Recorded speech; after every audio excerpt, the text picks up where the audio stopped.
നമസ്കാരം. മെട്രോ മാറ്റിനിയിലേക്ക് സ്വാഗതം. സോഷ്യൽ മീഡിയയിലെ വൈറൽ താരമാണ് രേണു സുധി. കഴിഞ്ഞ 3 വർഷമായി സോഷ്യൽ മീഡിയയിൽ ചർച്ചയായി മാറിയ ആളാണ് രേണു.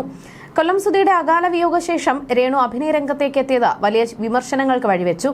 ഒപ്പം ബോഡി ഷെയ്മിങ്ങും അടക്കമുള്ള നിരവധി കാര്യങ്ങൾ രേണുവിന് ഇക്കാലയളവിനുള്ളിൽ നേരിടേണ്ടി വന്നിട്ടുണ്ട്.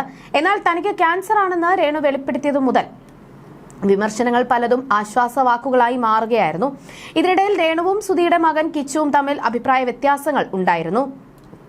ഇപ്പോഴിതാ കൊല്ലം സുധിയുടെ മൂത്ത മകൻ രാഹുൽ ദാസിന് എതിരെയും സുധിയുടെ കുടുംബത്തിനെതിരെയും ആരോപണങ്ങളുമായി രേണു സുധി എത്തിയിരിക്കുകയാണ്. ക്യാൻസർ രോഗബാധിതയാണെന്ന് അറിഞ്ഞിട്ട് പോലും സുധിയുടെ വീട്ടുകാർ വിളിച്ചത് ഏറെ നാൾ കഴിഞ്ഞാണെന്നും തന്റെ വിവരങ്ങൾ ബ്ലോഗർമാർക്ക് രാഹുൽ ചോർത്തിക്കൊടുത്തതായും രേണു ആരോപിച്ചു. രാഹുലുമായി 5 മാസം മുൻപ് വരെ എനിക്കുണ്ടായിരുന്ന ബന്ധം ദൃഢമായിരുന്നു. അസ്വാരസ്യങ്ങൾ മറവിക്ക് വിട്ടുകൊടുത്തും ക്ഷമിച്ചാണ് ഞാൻ മുന്നോട്ട് പോയിരുന്നത്. അവൻ എന്റെ വളർത്തുമകനാണ്. ബ്ലോഗറായ ആ സ്ത്രീ എന്നെ അപമാനിക്കുന്ന കാര്യം രാഹുലിനും എന്റെ ഭർത്താവിന്റെ വീട്ടുകാർക്കും അറിയാം. ഇന്നേ വരെ എന്റെ ഭർത്താവിന്റെ വീട്ടുകാരെ കുറിച്ച് ഒരു നെഗറ്റീവും ഞാൻ പറഞ്ഞിട്ടില്ല. പക്ഷെ ഇന്ന് ഞാൻ പറയുന്നു, ഇതിന്റെ പേരിൽ വിവാദം ഉണ്ടായാലും നെഗറ്റീവ് കമന്റ്സ് കിട്ടിയാലും ശാപം കിട്ടിയാലും എനിക്ക് പ്രശ്നമില്ല. എന്നെ സ്നേഹിക്കുന്ന കുറച്ചുപേർ ഉള്ളതിനാൽ ഞാൻ താഴെ വീഴില്ല. ആ സ്ത്രീ വന്നപ്പോൾ എന്റെ ഭർത്താവിന്റെ വീട്ടുകാർ ആ സ്ത്രീയെ സൽക്കരിച്ചു. 11 വയസ്സിൽ ഞാൻ രാഹുലിനെ ഏറ്റെടുക്കുമ്പോൾ അവന്റെ പെറ്റതള ജീവനോടെ ഉണ്ടായിരുന്നു. പിന്നീടാണ് അവർ മരിച്ചത്.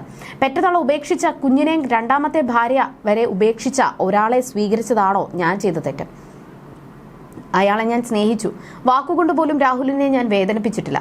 സുധിചേട്ടൻ മരിച്ചു കഴിഞ്ഞ 1 വർഷം രാഹുൽ എനിക്കൊപ്പം തന്നെയായിരുന്നു. അവൻ ചെയ്ത തെറ്റുകൾ ഞാൻ മറന്നു, ക്ഷമിച്ചു. സുധിയുടെ ഭാര്യയാണ് ഞാനെന്ന് എങ്കിലും അവർ ചിന്തിക്കണമായിരുന്നു. രാഹുൽ മാത്രമല്ല, സുധിയുടെ മകൻ എന്നെ വേണ്ടാത്തവരെ എനിക്കും വേണ്ട എന്ന് കരുതി എന്റെ മോനെ ഒന്നിൽ നിന്നും ഞാൻ വിലക്കിയിട്ടില്ല. അവന് അച്ഛൻ വീട്ടുകാർ വേണമെങ്കിലാകാം. ആ സ്ത്രീ ആ വീട്ടിൽ പോയതുകൊണ്ടാണ് പ്രശ്നങ്ങൾ ഉണ്ടായത്. 500ഉം 200ഉം ഒന്നുമല്ല ഞാൻ രാഹുലിന് കൊടുത്തിരുന്നത്. രാഹുലിന് എന്തും പറയാം, അവൻ കുഞ്ഞ്. രേണു സുധിക്കൊന്നും പറയാൻ പറ്റില്ല. രേണുവും വീട്ടുകാരും നികൃഷ്ട ജീവികൾ. ഇനി ഞാൻ മൗനം പാലിക്കുന്നില്ല. എന്റെ കടമ ഞാൻ ചെയ്തതല്ലേ. എന്നിട്ടും ഇവൻ എന്തിനിങ്ങനെ എന്നോട് ചെയ്തു എന്ന് തോന്നി. 18 വയസ്സ് വരെ അവൻ ഞങ്ങൾക്കൊപ്പമായിരുന്നു. അന്നൊന്നും കൊല്ലത്ത് പോയി നിന്നിട്ടില്ല. ഇന്ന് അവന് 22 വയസ്സാണ്. പൈസയും ആവശ്യത്തിനുണ്ട്.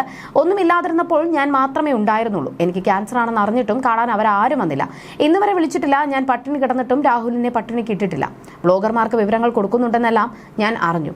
പൈസ കിട്ടുന്നുണ്ടാകാം. ഏച്ചുകെട്ടിയാൽ ചിരിക്കുമല്ലോ. എല്ലാം മറന്നാണ് രാഹുൽ ഇപ്പോൾ പെരുമാറുന്നത്. ഇവിടെ അവൻ വന്നത് ഞാൻ അറിഞ്ഞു. ഞാനിനി എഴുന്നേൽക്കുമോ ഇല്ലയോ എന്ന് അറിയാനാണോ വന്നത്? എന്നിട്ട് അമ്മയുടെ സബ്സ്ക്രിപ്ഷൻ എന്ന് പറഞ്ഞ് വീഡിയോയും ഇറക്കി. ഞങ്ങൾ ഉള്ളത് കൊണ്ടാണ് 7 വർഷം അയാൾ സന്തോഷമായി ജീവിച്ചത്. ഭർത്താവിന്റെ വീട്ടുകാർ ക്യാൻസർ ആണെന്ന് അറിഞ്ഞിട്ടും വിളിച്ചില്ല. വളരെ വൈകിയാണ് വിളിച്ചതെന്നും രേണു സുധി ഒരു മാധ്യമത്തിന് നൽകിയ അഭിമുഖത്തിൽ പറഞ്ഞു. ക്യാൻസർ 4th സ്റ്റേജിലാണ് രേണു. ഇതിനോടകം 3 കീമോകൾ കഴിഞ്ഞു. അസുഖം ബാധിച്ച ശേഷം രേണു ചികിത്സയിലും വിശ്രമത്തിലുമാണ്.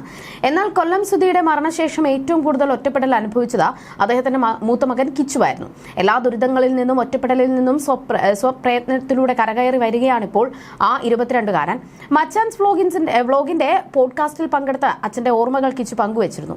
അച്ഛൻ തനിക്ക് വേണ്ടി ഒരുപാട് കാര്യങ്ങൾ ചെയ്തിരുന്നുവെന്നും എന്നാൽ തിരിച്ച് അച്ഛനെ സന്തോഷിപ്പിക്കാൻ തനിക്ക് ഒരു കാര്യം പോലും ചെയ്യാൻ സാധിച്ചില്ല എന്നും കിച്ചു പറഞ്ഞിരുന്നു. അച്ഛനുമായി ഞാനൊരു തവണ വഴക്കായിരുന്നു.